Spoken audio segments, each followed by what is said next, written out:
और जब आए तब उस विप्र ब्राह्मण विजय नामक ब्राह्मण का यज्ञ संपूर्ण हो गया। बोलिए लंकदातारे की। यज्ञ पूरा हुआ तो विजय ब्राह्मण ने श्याम बाबा से कहा कि हे वीर बर्बरीक, तुमने मेरे यज्ञ की रक्षा की है, इसलिए मैं प्रसन्न हूं और तुम्हारा एक नाम और रखता हूं। आज से तुम्हारा नाम होगा सिद्धसेन। बोले सिद्धसेन भगवान की जय। बताया गया है श्याम कथा में, जिसके काम रुक जाते हैं, सिद्ध ना होते हैं, यदि श्याम बाबा का नाम ये सिद्धसेन 21 बार जब करके वो कार्य करे तो श्याम बाबा की कृपा से वो कार्य बन जाता है। बोले श्याम प्यारे सिद्धसेन नाम रख दिया। और बड़े प्रेम से उस ब्राह्मण देवता ने, विजय ब्राह्मण ने प्रार्थना की श्याम बाबा से कि हे सिद्धसेन, तुमने हमारे यज्ञ की रक्षा की है और इसकी जो भभूति है वो तुम रख लो। ये कोई साधारण भभूति नहीं है, ये इतनी महान भभूति है, इतनी शक्तिशाली भभूति है, ये तुम्हारे काम आएगी। तो श्याम बाबा कहते हैं नहीं नहीं ब्राह्मण, मैंने इसके लिए, स्वार्थ के लिए तुम्हारी रक्षा नहीं की यज्ञ की कि बदले में मुझे तुम कुछ दो। मैंने ये स्वार्थ नहीं पाला है, ये आप ही रखिए, मुझे नहीं चाहिए। और हम संसारी लोग हर कार्य के पीछे स्वार्थ छुपा होता है। यदि स्वार्थ है तो राम राम करेंगे, श्याम श्याम करेंगे, स्वार्थ नहीं है तो मुंह टेढ़ा करके चले जाएंगे, निकल लेंगे। बाबा ने कहा मुझे नहीं चाहिए। एक स्वार्थ का जमाना है। एक राजा था, राजा इतना पवित्र था, इतना महान था कि उससे भगवान बातें किया करते थे, भगवान साक्षात दर्शन देने आया करते थे। एक दिन भगवान ने कहा राजा से, बोल तुझे क्या चाहिए। राजा ने कहा प्रभु आपने सब कुछ तो दे रखा है, कोई कमी तो है नहीं है। भगवान कहते हैं मेरा मन कर रहा तुझे देने का कुछ। तो राजा कहता है यदि देना ही चाहते हो तो हमारी जो प्रजा है इनको भी दर्शन दे दो, मैं ये चाहता हूं। भगवान ने कहा नहीं, तुम्हारी प्रजा स्वार्थी है, उनको मैं दर्शन नहीं दे सकता। राजा ने कहा प्रभु कष्ट करो, कृपा करो, इनको भी दर्शन दे दो, इनका भी उद्धार हो जाएगा। तो भगवान कहते हैं ठीक है देख लो, मैं कल पूरब दिशा की ओर जो पहाड़ है उस पहाड़ पर बैठा मिलूंगा, तुम सबको ले आना। और राजा मान लेता है, पूरे नगर में ढिढोरा पिटवाता है कि कल सुबह सबको चलना है, भगवान के दर्शन होंगे।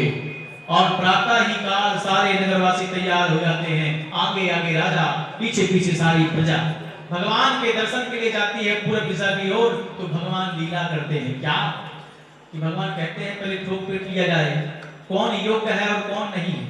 तो भगवान क्या करते हैं कि थोड़ी ही दूर चलते हैं, देखते हैं कि एक चांदी का बहुत बड़ा पहाड़ लगा हुआ है, उसमें चांदी के सिक्के ढेर लगा हुआ है। और कुछ नगरवासी जैसे ही देखते हैं दौड़ पड़ते हैं चांदी के सिक्के बटोरने के लिए। तो राजा कहता है नहीं नहीं, इस माया के पीछे मत पड़ो, आगे भगवान के दर्शन होंगे। कुछ तो बात मान लेते हैं, कुछ वहीं रह जाते हैं, बटोरने में लग जाते हैं।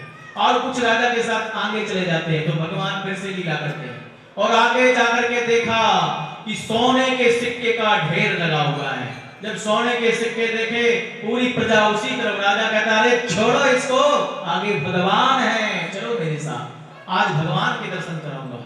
तो कुछ तो बटोरने में लग जाते हैं और कुछ राजा के साथ चलने लग जाते हैं। आगे जाते हैं तो भगवान फिर से एक लीला करते हैं और इस बार हीरे मोती दिखाई पड़ते हैं। जैसे ही हीरे मोती दिखाई पड़े सारे के सारे टूट पड़े। राजा फिर समझाता है अरे छोड़ो इसको, आगे भगवान है, भगवान के दर्शन मिलेंगे।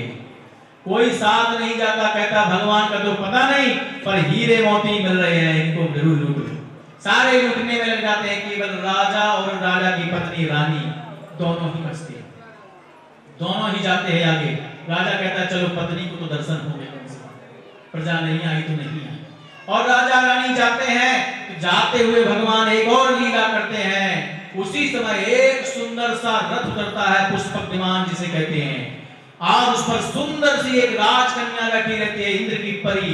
और वो कहती है राजा रानी से आओ तुमको स्वर्ग की यात्रा कराते हैं, आओ तुमको स्वर्ग की यात्रा कराते हैं। आज तक जीते जी किसी ने स्वर्ग नहीं देखा, चलो आप बड़े भाग्यशाली हो, बैठो इस पुष्पक विमान में। राजा कहता है नहीं नहीं रानी, इसमें नहीं चलना है हमको, हमको तो भगवान के दर्शन करने चलना है। पर रानी कहती है भगवान का तो पता नहीं राजा साहब, जीते जी पुष्पक विमान पर घूमने को मिल रहा है, स्वर्ग मिल रहा है, मैं ये मौका छोड़ने वाली नहीं हूं। और रानी बैठ जाती है उस रथ पर, पुष्पक विमान पर जाकर के बैठ जाती है। राजा बहुत समझाता है लेकिन वो नहीं मानती और चली जाती है। अब आप ही बताइए, आपके सामने यदि ऐसा मौका मिले तो आप क्या करोगे? उस पुष्पक विमान पर घूमोगे, स्वर्ग जाओगे या भगवान के दर्शन करोगे? क्या करोगे? भगवान के दर्शन करोगे कि रथ पर घूमेगे, स्वर्ग जाओगे? आप समझदार हो, हिसार के वासी हो ना। और सच्चे दरबार की इतनी समझ उस रानी में नहीं थी, वो तो बैठ करके चली गई। और जैसे ही राजा पहुंचा भगवान के पास, मुंह लटकाए, भगवान ने कहा बड़े प्रेम से, राजा कहां है तुम्हारी प्रजा? राजा कहता है हे प्रभु आपने सही कहा था, ये स्वार्थी जमाना है, स्वार्थ के पीछे लुट गया, बिक गया, कोई साथ नहीं आया। बोल सच्चे दरबार